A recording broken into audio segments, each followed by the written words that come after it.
Nagas tribes of India.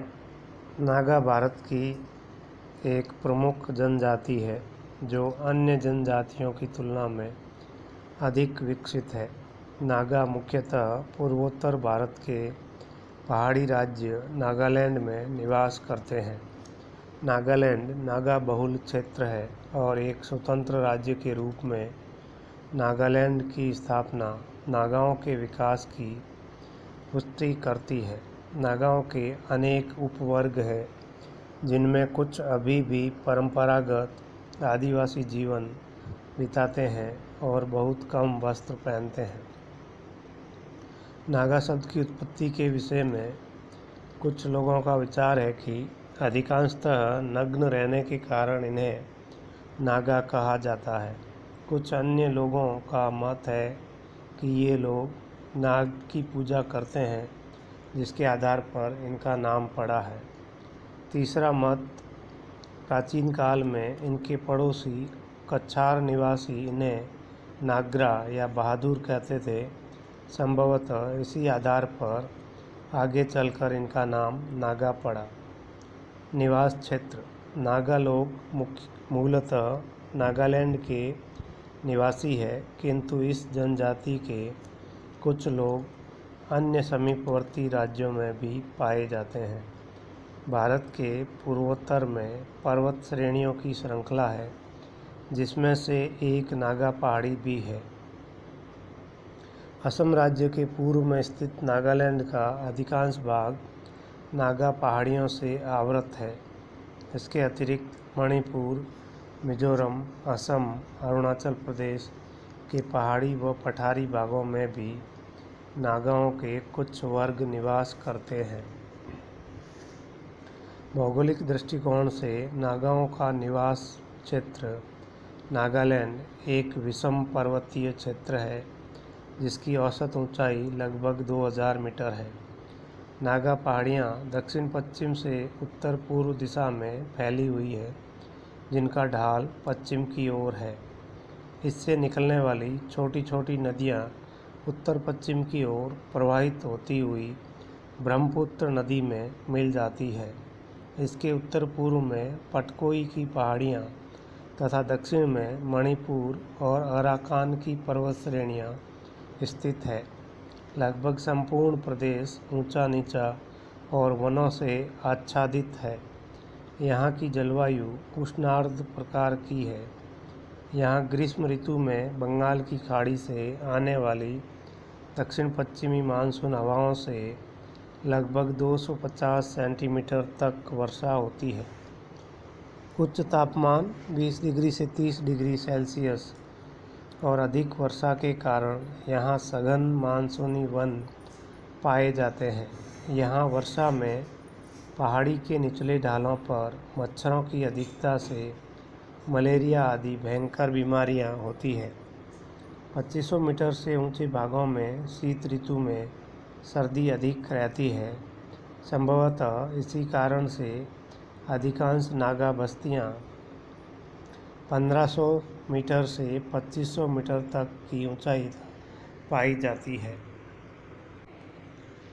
नागाओं की उपजातियां, नागालैंड की पहाड़ियों में निवास करने वाले सभी जन समुदाय नागा कहलाते हैं, जिसके अंतर्गत लगभग 30 उपजातियां सम्मिलित है। इस प्रकार नागा कई जनजातियों का सामूहिक नाम है।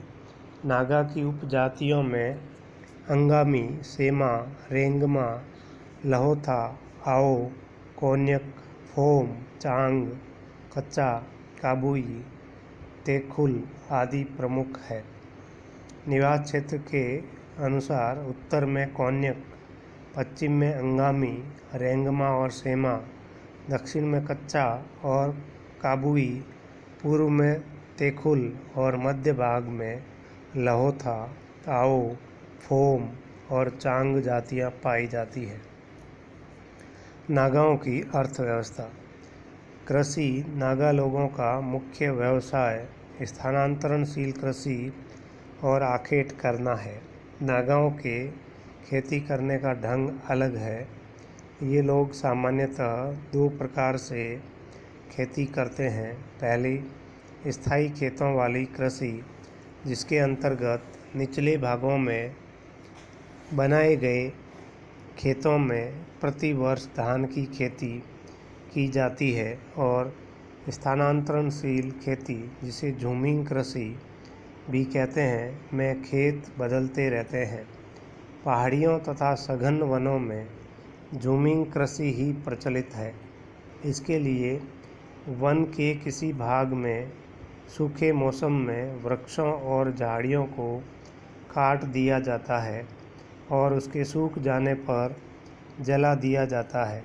इससे प्राप्त राख उर्वरक का कार्य करती है। वर्षा होने पर खेत को लकड़ी के हल से चीरकर उसमें धान, कोटू, मडुआ आदि मोटे अनाज बो दिए जाते हैं। 1-2 वर्ष इस खेत पर उत्पादन लेने के बाद इसे कुछ वर्षों के लिए परती छोड़ दिया जाता है, जिस पर पुनः जंगल उग आते हैं। अगले वर्ष पुनः नए स्थान पर जंगल को साफ करके खेत बना लिए जाते हैं। इस विधि से उत्पादन बहुत कम मिल पाता है, क्योंकि यह कृषि पद्धति अत्यंत प्राचीन और पिछड़ी हुई है। नागाओं के कुछ वर्ग, विशेष रूप से अंगामी नागा, सीढ़ीदार खेत बनाकर पहाड़ी ढालों पर खेती करने में कुशल है। ये लोग पर्वतीय ढालों पर कई 100 मीटर तक लंबे संकरे सीढ़ीदार खेत बनाते हैं और मिट्टी तथा पत्थर की मेड़ बनाकर मिट्टी के कटाव को रोक देते हैं। पहाड़ी नदियों से छोटी छोटी नहरें या नालियां बनाकर खेतों तक पानी पहुंचाते हैं। मणिपुर की निचली घाटियों में रहने वाले कुछ नागा स्थायी कृषक भी है। इस प्रकार नागा लोगों की अर्थव्यवस्था मुख्यतः फसलों या कृषि पर आधारित है, किंतु कृषि उत्पादन जीवन यापन के लिए अपर्याप्त है। आखेट या शिकार। नागा कुशल शिकारी होते हैं। पहाड़ी क्षेत्रों और निचले मैदानी भागों में अलग अलग ढंग से शिकार किए जाते हैं। सर्वप्रचलित विधि के अनुसार कई लोग मिलकर जंगली पशुओं को जंगल से भगाते हुए नदियों की तलहटी में लाते हैं और उन्हें भाले से मार डालते हैं। शिकार के लिए ये लोग भाले, धनुष बाण और दाव नामक हथियार का उपयोग करते हैं। दाव इनका बहुउपयोगी हथियार है, जो लोहे की मोटी हंसिया के समान होता है, जिसमें पकड़ने के लिए लकड़ी की मूठ लगी होती है। इसका उपयोग वन में लकड़ी काटने, मार्ग साफ करने, शिकार के लिए ये लोग भाले, धनुष बाण और दाव नामक हथियार का उपयोग करते हैं, जो मोटी हंसिया के समान होती है। इसका उपयोग शिकार करने, घर बनाने, आक्रमण या युद्ध करने आदि में किया जाता है। नागा लोग जंगली वृक्षों के रसों से बाण के अग्रभाग को विषाक्त करके जंगली पशुओं का शिकार करते हैं। इनमें शिकार के नियमों का कठोरता से पालन किया जाता है। जैसे यदि शिकार दूसरे गांव की सीमा के भीतर किया जाता है तो उसके गांव के लोग उसमें हिस्सा मानते हैं। इसी प्रकार कृषि कार्य के समय शिकार करना वर्जित है। पहाड़ियों के निचले भागों में स्थित तालाबों, नदियों आदि जलाशयों से कुछ नागा समूह मछलियां भी पकड़ते हैं, जिसके लिए जाल, टोकरी आदि का उपयोग करते हैं। कुटीर उद्योग। कृषि और आखेट के अतिरिक्त नागाओं में कई तरह के कुटीर उद्योग भी प्रचलित है। नागा के विभिन्न उपवर्गों में श्रम विभाजन का पालन कड़ाई से किया जाता है। कुछ वर्ग छोटे करघों पर मोटे कपड़े बुनने का कार्य करते हैं। कपास उगाने, सूत कातने, कपड़ा बुनने का कार्य अलग अलग उपजाति के लोग करते हैं। मिट्टी के बर्तन अलग वर्ग के लोग बनाते हैं। इनमें लोहार का स्थान विशेष महत्वपूर्ण माना जाता है, जो प्राय सभी गांवों में पाया जाता है। कृषि, आखेट और युद्ध के लिए विविध प्रकार के औजार लोहार ही बनाता है। ये लोग लोहा पड़ोसी नगरों से खरीद कर लाते हैं और उसे गलाने के लिए लकड़ी के कोयले का उपयोग करते हैं। नागाओं का अन्य विवरण अपन अगले वीडियो में देखेंगे।